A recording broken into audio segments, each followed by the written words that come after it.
Hoje vamos estudar especificamente a aliança de Deus com Noé. A aliança onde mostra que Deus se interessa pela família humana e deseja ter um relacionamento especial com cada um. O compromisso de Noé com Deus salvou ele e sua família da apostasia e, consequentemente, da extinção. Pois apesar de o dilúvio ser um justo juízo divino em detrimento da humanidade rebelde, a misericórdia de Deus prevaleceu. O arco-íris prevaleceu. Amém?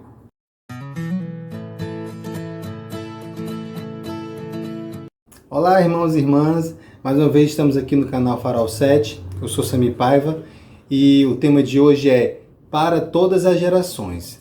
O verso em destaque a gente vê lá no livro de Gênesis, capítulo 6, no verso 8, que fala assim: Porém, Noé encontrou favor aos olhos de Deus. Desde a criação até a época de Noé, a opinião de Deus mudou de muito bom para muito mal. Tudo por causa da evolução do pecado, que atingiu ali o ápice. E olha que foi em apenas aproximadamente 1000 anos de evolução. Que, ao contrário do que muitos pensam, o intelecto dos antediluvianos era superior ao intelecto de hoje. Mas como, Sami? Se hoje temos a internet, redes sociais, sistemas monetários, isso não quer dizer nada não, viu? Do que adianta ter toda essa tecnologia usada para fazer besteira?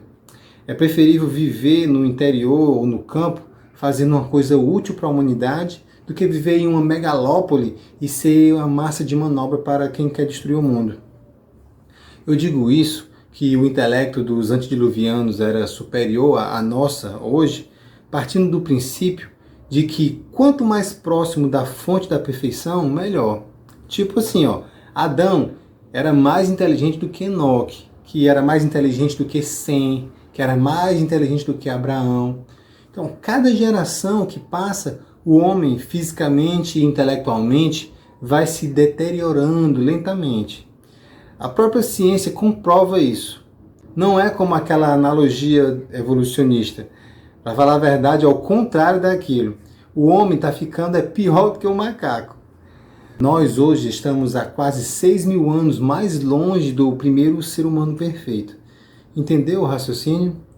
Mas, Sami, se aquela geração era tão superior como tu está dizendo aí, então por que ela chegou a esse ponto? É como está escrito lá em Gênesis 6, no verso 5. O pecado dominou essas mentes superiores.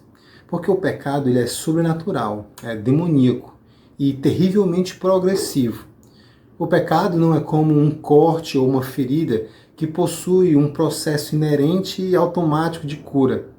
Ao contrário, o pecado, se não for contido, multiplica-se, se espalhando, até levar à ruína e à morte. É isso que Deus vai fazer. Vai conter, vai dar um fim de uma vez por todas ao pecado. Essa é a ação possível para um Deus justo e amoroso e que ama a vida.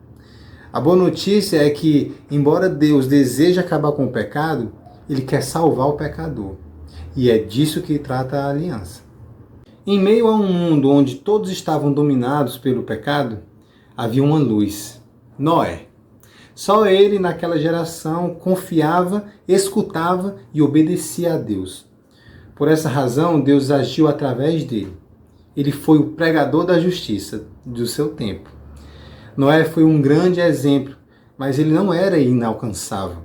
A diferença entre ele e um cristão comum era que ele não resistia ao Espírito Santo.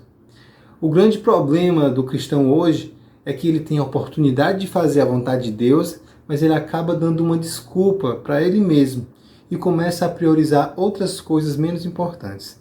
Um cristão morno da igreja de Laodiceia. Noé era quente ou era frio? Bem, só sei que ele não era morno, por isso ele ouvia e fazia a vontade de Deus. Em Gênesis 6, no versículo 18, vemos a aliança propriamente dita com Noé, onde ele tinha que fazer sua parte se quisesse se beneficiar da graça de Deus. Não podemos pensar que a aliança que Deus faz com o homem seja um acordo de partes iguais. Não tem o que comparar. Deus, por sua infinita misericórdia, propõe a salvação ao homem de uma condição caída e terminal. E o homem responde a essa proposta divina em favor da vida com a sua obediência. É mais ou menos assim, ó. Um navio com vários tripulantes está no meio de uma tempestade. Um dos marujos cai no mar e pede socorro. O capitão diz que vai lançar uma boia salva-vida. E para o marujo ser salvo, só precisa segurar com força a boia. É disso que se trata a aliança de Deus com a humanidade. Deus lança a salvação e o pecador, em sua parte do acordo para ser salvo, tem que agarrar com todas as forças a boia salva-vida. Pior que tem gente que ainda diz assim, ó. Eu ainda preciso segurar a boia, é? Brincadeira, né?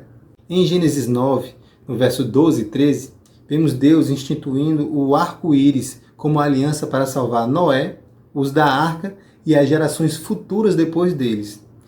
E o arco-íris em si é um fenômeno belíssimo, um dos fenômenos mais surpreendentes da natureza.